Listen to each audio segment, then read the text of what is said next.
My husband booked a Hawaii trip for his whole family, but forgot to include me. I found out about the Hawaii trip by accident when my 8-year-old daughter Mia came running into the kitchen asking if she could bring her new swimsuit to Hawaii next month. I had no idea what she was talking about until she showed me the group text on her iPad that my husband Steve had included her in about the family vacation he was planning. There were flight confirmations for Steve, both our kids, his parents, his sister Rachel and her husband, even his brother, who he hadn't talked to in 2 years. 7 tickets to Maui for 10 days. My name wasn't anywhere. When Steve got home, I asked about Hawaii and watched him turn white. He started stammering about how he thought he'd told me and it was just a miscommunication. Then he changed his story to say he was planning to tell me but wanted it to be a surprise.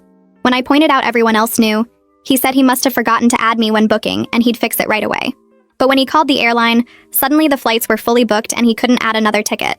How convenient. His mom called the next day saying how sweet it was that I was letting Steve have special bonding time with the kids and his family. That's when I realized this was deliberate. Steve had told them I was choosing to stay home. Rachel texted asking if I was okay with her taking my spot in the family photos since I wouldn't be there. My husband had literally written me out of our family vacation. The truth came out when Mia mentioned that Daddy said Mommy needed a break from everyone and would enjoy the quiet house.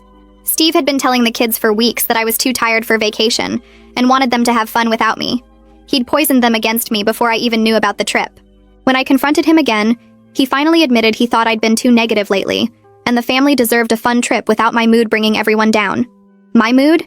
I'd been working 60 hours a week at the insurance company while he'd been unemployed for 6 months playing video games. But sure, I was the problem. Fine. If Steve wanted a vacation without me, I'd make sure he got exactly that. First, I called my boss and put in for the same 10 days off. Told him I needed to handle some personal matters. Then I started planning my own trip. Not a vacation, though. Something much better. See, Steve seemed to forget that I handled all our finances since he couldn't even remember to pay his credit card on time. He also forgot that his parents' house, where they'd stay before flying out, was actually partially in my name since we'd co-signed to help them refinance. And he definitely forgot that I knew about his little gambling problem that he'd hidden from his family for years. The week before their trip, I started preparing. I canceled the hotel reservation in Maui and rebooked it for just 2 nights instead of 10. But I made sure the confirmation still showed 10 nights. I also called the car rental company and downsized their minivan to the smallest compact they had. 7 people's luggage in a Corolla would be interesting. Then I started the real fun. I withdrew our vacation savings, approximately $8,000, and put it in a separate account that only I could access. When Steve's card inevitably declined in Hawaii, he'd have to explain to his family why we suddenly had no money. But that wasn't enough. I wanted Steve to truly experience what it was like to be excluded.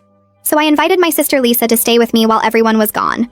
We planned our own staycation with spa days, wine tastings, and expensive dinners.